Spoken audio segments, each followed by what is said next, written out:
ভিডিওতে আমরা দেখেছিলাম কিভাবে আমরা আমাদের এইচটিএমএল ফাইলের মধ্যে অর্থাৎ আমাদের যে ওয়েবসাইটটা আমরা বানাবো সেই ওয়েবসাইটের মধ্যে আমরা কিভাবে একটা ভিডিও ফাইল আমরা শো করতে পারি, অর্থাৎ ইউজারের কাছে কন্ট্রোলার সহকারে আমরা কিভাবে একটা ভিডিও ফাইল সহজেই শো করতে পারি। তো আজকের ভিডিওতে আমরা দেখবো কিভাবে একটা অডিও ফাইল অর্থাৎ MP3 ফাইল আমরা কিভাবে শো করতে পারি। তো অডিও ফাইল দেখানোর জন্য আমি অলরেডি একটা ফোল্ডার ক্রিয়েট করেছি, সেটা হচ্ছে আমাদের অডিও ফোল্ডার, যাতে করে আমাদের ফাইলগুলো আলাদা আলাদাভাবে আমরা রাখতে পারি, অর্থাৎ আলাদা আলাদা ফোল্ডার যেন আমরা সহজেই আমরা আইডেন্টিফাই করতে পারি কোথায় কোন ফাইলটা আমরা রেখেছি। তো অডিও ফোল্ডারটার ভিতরে আমাদের একটা sample.mp3 নামের একটা অডিও রয়েছে। তো আমরা দেখবো এখন কিভাবে আমরা সেই অডিওটা প্লে করতে পারি। তো আমরা যেমন ভাবে আমাদের ভিডিও প্লে করেছিলাম সেম ভাবে আমরা অডিও প্লে করতে পারি। আমরা লিখবো অডিও, তারপর আমাদের এখানে আমরা বলে দেবো যে আমাদের একটা কন্ট্রোলার দরকার অডিওর জন্য। যেহেতু অডিওর কোনো সাইজ নেই অর্থাৎ হাইট বা উইডথ নাই, সেজন্য আমরা এখানে শুধু বলবো কন্ট্রোলার, অর্থাৎ তার কন্ট্রোল সহকারে আমরা শো করাতে চাচ্ছি।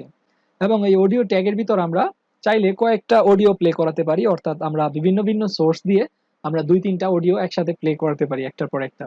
তো এখানে আমরা লিখবো SORC সোর্স, লিখার এন্টার প্রেস করার সাথে সাথে সে আমাদেরকে সোর্স ট্যাগ করে দেবে এবং এখানে আমরা SRC দিয়ে আমাদের ফাইলটাকে আমরা ধরিয়ে দেবো, অর্থাৎ অডিও ফোল্ডার তারপর sample.mp3 এবং আমরা টাইপ বলে দেব টাইপ অডিও, তারপর হচ্ছে MP3 ফাইল। এবং যদি কোনো কারণে আমাদের ব্রাউজার এটা সাপোর্ট না করে তাহলে আমরা বলে দেব ইউর ব্রাউজার